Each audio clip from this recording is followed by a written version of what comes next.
Well, you talked about how you were so poor growing up, you didn't have enough to eat sometimes. Well, that was a joke. That was a joke too. Yeah, Okay. that was a joke. We was good. You guys were And okay. I was a private home kid. My father worked. My mother ran immigrations, the part of it. So that was a joke. Well, you went to high school, Yes. and I don't know whether it's a joke or not, but you joined the Air Force right afterwards? Yeah, because my mother, it wasn't, though, she wasn't, the conditions of living there wasn't conducive for a teenager. She had zero patience and restriction off of it. And then on top of that, when someone takes you in, you want to leave the obligation as soon as possible. And my mentality was I could go see the world and have a motherfucker holler at me, which is a military instructor. Or I could stay home and have a motherfucker holler at me for free. So I select the other one. And it was the best decision I made because it allowed me to have a world view and know people are from different ethnic groups that we have more in common than we have different. And it got me out the segregation of my environment to see the different kind of people in the world. That world exists more than just Southeast DC. Well, yeah, you ended up in Japan. Japan, Okinawa. Okinawa on an island in The Japan. Rock. And let me tell you something about Japan that people may not realize. Well, you already know this, but Japan is one of those countries that they don't really care about speaking English over there At all. at all. They could care less. Care less. Right. And they don't accommodate it either. No, they do not. No. So you go over there, you better learn some Japanese. You better or learn something. it or bring Yeah. you a translator with you. Right. Because they're not, yeah, no. Yeah, like when I was DJing, I did shows over there, and it was like, you go to certain countries, and most people know English. They'll try to speak English to you. Right. Not Japan. No, they like, motherfucker, you visiting. You visiting. It's your responsibility. Right. You know what I mean? And it was, yeah. So I stayed on base a lot. So you got up to a sergeant. Yes. Okay, so you were moving up the ranks. Well, I never, ever I was a terrible soldier. Were you? Yeah. I mean, because I really went there for the commercials. Great place to start, get an education, see the world. I didn't sign up for the part of the other things off of it. Though I did my job and I had a job loading, missiles and stuff. But I really wanted to see, and it was the best thing in the world. And I tell people, suggest they should do it, younger people, to see it. Well, there was an incident with a nuclear bomb. True story. True story. Let's go ahead and tell that's it. not a joke.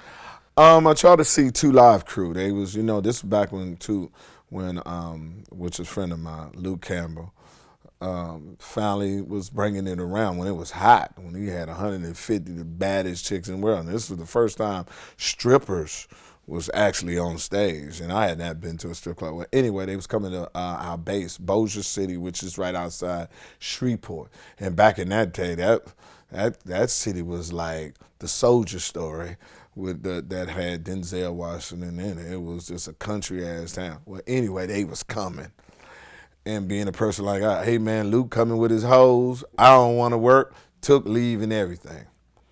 So unfortunately, if you didn't know anything about the military, I loaded nuclear weapons for a living, and you have to eat monthly, or I forgot what's the integral part. You have to change the ordnance in the plane so the Russians or our enemy don't know the capability of the fleet. Scheduling messed up. It was my turn, and we needed to change the ordnance. I told my sergeant, hey man, I don't supposed to be working. I'm supposed to go see Luke. I told y'all this. He said, just go change it, change the ordinance. As soon as you finish, you can leave. You can't put that kind of pressure. So I went there, changed it using memory instead of following the checklist, telling my crew to hurry up and do it. Put the nuclear weapon up there, didn't make sure the grease fittings had engaged, brung the rack down, tried to close the bomb bay doors, but it didn't engage. So it came off out of the bomb bay of the B-52 and hit the ground. Boom. A nuclear missile fell out of a plane and hit the ground. Yeah, in front it of was you. because it was in there, and you put it in the bomb bay, and you're supposed to close the doors. I put it in there to load it, And once we put it up there, and I'm going, tell them it's time to close the bomb bay doors, and you hear you hear something say pap, and the motherfucker come down and hit the ground, boom, and everybody start running. The security, police, everybody. I'm saying, the fuck y'all running for? This a nuke. You can't outrun this motherfucker. It's gonna take out the whole state of Louisiana. So I immediately started covering my ass. I grabbed my checklist and hit grease fittings that say, yeah, I did all the necessary procedures. And by this time, trucks come in and police, they wake up the president, say we got a broken arrow, a nuke that fell on our soil on it. And long story short, I didn't get to go see Luke that night. Well, this was, who was the president at the time? Was it George W. Bush? No, I think this a little bit. I think that might have been Clinton? No, that's before that. I think Reagan. I was. What year was this? What was this? I joined in '86. Yeah, that's about '87. Ronald Reagan was the president at that time. I think it was Reagan. You're the reason why Ronald Reagan had to get out of bed. Yes, somewhere my name is in the Pentagon. Yes. I told this story to Howard Stern. That's how I got out to everything. I was just talking about him like, yeah, that's what happened. And, you know. Had a bomb like that gone off, how many people would have died?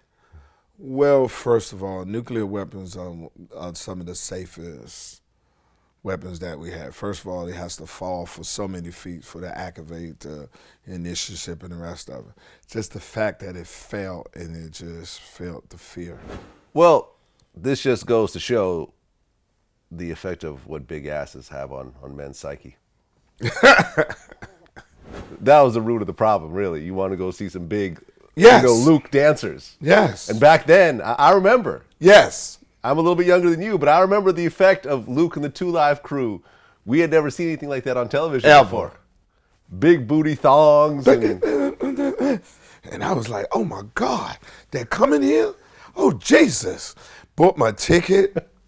I was going to be the front with him. He said he was bringing 150 women, booty shakers from, man. Oh, yeah. There you go. Yeah. Luke would probably get a kick out of this story. Yeah. He's heard it already. If he hasn't heard it.